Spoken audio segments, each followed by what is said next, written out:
Pele, the goddess of fire, was important to the Hawaiian people because their homelands were born of fire. The lands on which they lived began as suboceanic volcanoes, spreading out on the ocean floor, spiraling thousands of feet upward, and finally breaking the ocean's surface to become islands. The Hawaiian Islands are actually a chain of volcanic islands, stretching 1,500 miles across the Pacific Ocean. The largest and youngest is the island of Hawaii, which has mountain peaks reaching over 13,000 feet above sea level. Most of the islands in the chain, however, are older and have been eroded back to sea level by the powerful winds and waves of the Pacific. These low-lying islands are called atolls. The island of Oahu was formed by two massive volcanoes, which are the backbones of the island's two mountain ranges, the Waianae and the Ko'olau. Erosion caused a broad valley to form between these two mountain ranges. Valley streams carrying rainwater to the sea converged to form an inland bay or lagoon. This clover-shaped lagoon would be important to man over the centuries for many different reasons. When did humans first find these islands, and where did they come from? Archaeologists believe these islands were first inhabited approximately 1,500 years ago. In terms of world history, this was not a long time ago.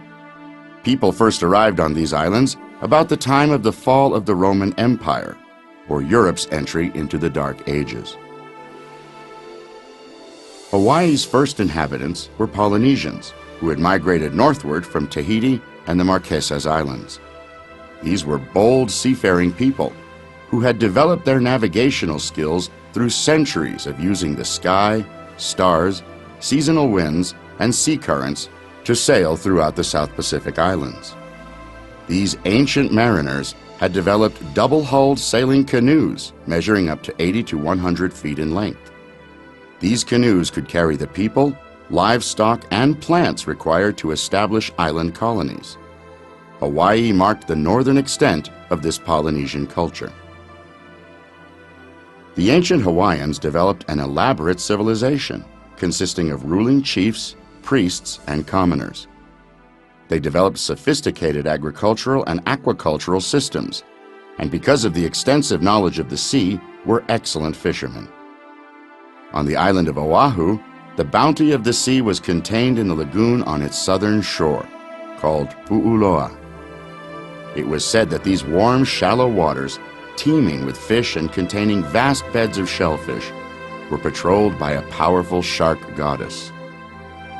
One of the many shellfish in Pu'uloa was an oyster that produced small pearls of irregular shape and color. These were not valued by the native Hawaiians, but later, foreigners would be intrigued by their occurrence, and the lagoon would forever be known as Pearl Harbor. In ancient Hawaii, fish ponds lined most of Pu'uloa's shoreline. These were ingenious mechanisms for trapping, raising, and ultimately harvesting fish for the ruling chiefs. They were constructed by extending a rock wall into the lagoon that connected two points of land and isolated a portion of the lagoon. The ponds ranged in size from a few acres to over 200 acres. One or more slatted gates were built into the wall, allowing nutrient-rich tidal water to enter the fish ponds, but keeping the larger fish inside. Remnants of over 27 fish ponds have been identified along the shores of Pearl Harbor. The first contact between Hawaii and the European world took place when British explorer Captain James Cook encountered the islands in 1778. He named these lands the Sandwich Islands in honor of Britain's Earl of Sandwich. The following year, while exploring the islands more thoroughly, Captain Cook was welcomed as a returning god by the Hawaiians. After a few weeks on the islands, relations between Cook's crew and the natives became strained, and he was killed in a bitter dispute over some stolen property. After the death of Captain Cook, explorers from many countries showed interest in the islands. But because Hawaii was near the western shores of the United States, American presence became dominant. In the early 1800s, hundreds of ships and thousands of sailors from New England were drawn to the lucrative Pacific whaling industry off the islands of Oahu and Maui. Soon, the subtropical climate, tillable lands, and abundance of fresh water on Oahu were recognized as being ideal for agricultural purposes. Along with the native sugarcane, pineapples were introduced to the island, followed by coffee. By the mid-1800s, plantation agriculture was the backbone of the Hawaiian economy, and the plantation owners were a powerful political force.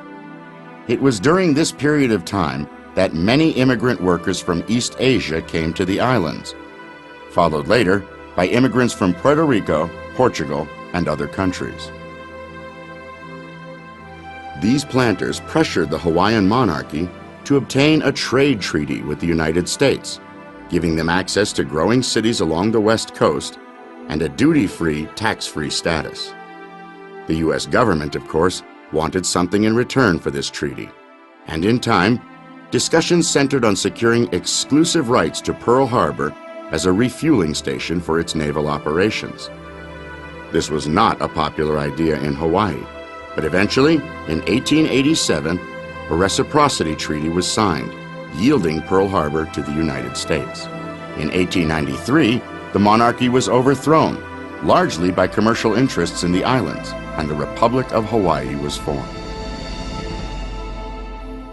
After winning the Spanish-American War of 1898, U.S. interests in the Pacific grew.